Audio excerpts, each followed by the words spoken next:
The definition of public relations is really pretty simple, I think. In essence, it's earned space as opposed to purchased space.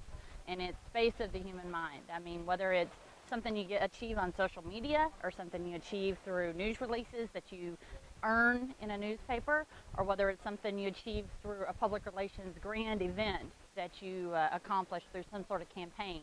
It's getting the public's perception, it's getting their awareness that you don't pay specifically for space in a magazine. Definition of public relations has definitely changed. And I think that there is, at this point, a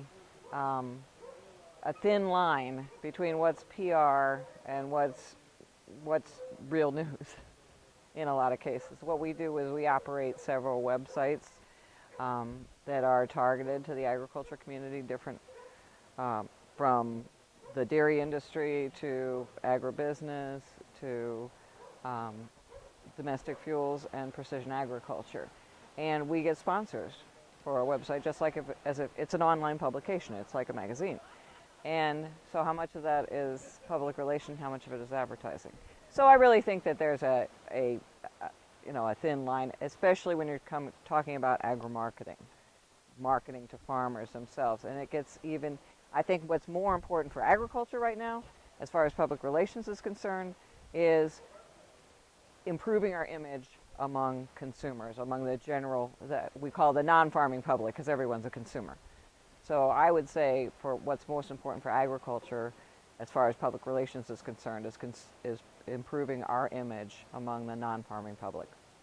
I think PR in agriculture is probably more important than paid advertising, and that's unusual in a lot of different audiences. But whether you're speaking on behalf of agriculture to audiences that don't know about it, or whether you're speaking to people in agriculture, you always need to make sure that they believe what is being said. And when you pay for space, which is not PR, then you are in essence not getting trusted information out. But when you do PR and it's trusted information, sharing it with one person or the other, then when you tell each other something, people believe you. As opposed to when I read it in a magazine and somebody's paid for the space, I'm not as likely to believe it. Well, of course, social media has changed everything, changed the entire ballgame.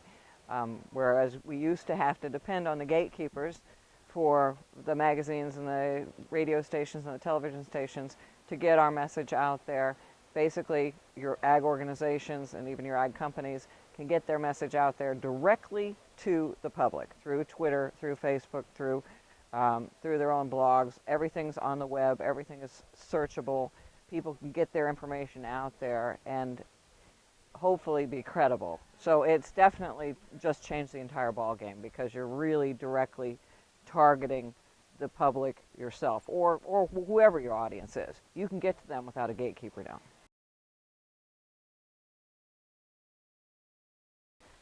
I think it's undoubtedly social media that is taking the public's, I guess, the imagination and the amount of impact it can have on our world. I mean, we're seeing it in history. It's making history using social media as a tool. Still people doing these things, but it's people using social media. And I think that there are tried and true tactics that will continue to be used in public relations. But in essence, social media, when you have that many hundreds of thousands of people on a Facebook or using Twitter or whatever, you have to go where the people are and where people are forming their opinions. And people are forming their opinions based on what they get, the information they get through social media.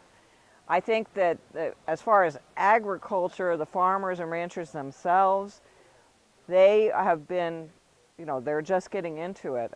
Some of them have been adopting quickly, but the access of broadband internet across the countryside has made it much easier for farmers to be able to be more involved in social media.